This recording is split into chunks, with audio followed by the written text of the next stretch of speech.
He is our head and we are his body.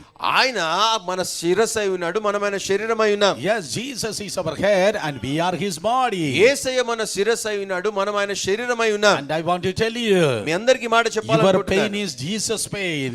మీ నొప్పి యేసయ్య నొప్పి. Your tears are Jesus' tears. మీ కన్నీరు యేసయ్య కన్నీరై Your ఉన్నవి. problems are Jesus' problems. మీ సమస్యలు యేసయ్య సమస్యలై So the ఉన్నవి. battle is not belongs to you, the battle is belongs to the Lord. కనుక ఈ యుద్ధము మీది కాదు, యుద్ధము యెహోవాదే. That's why when the persecutor Saul was coming against the church in the gates of Damascus, the Lord was confronting him and asking him, Saul, Saul, why are you persecuting me?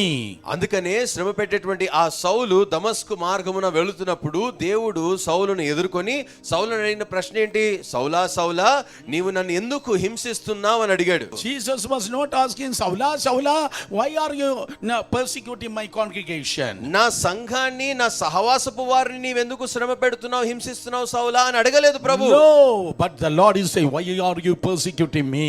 కానీ ప్రభు ఏం అడిగాడు? నీవు నన్నెందుకు హింసిస్తున్నావు అంటున్నాడు. I want to tell you, when you are in the church, you are in the arms of Jesus. మీకు మాట చెప్పాలనుకుంటున్నాను, మీరు సంఘంలో ఉన్నవారైతే మీరు యేసయ్య హస్తములో ఉన్నట్టు లెక్క.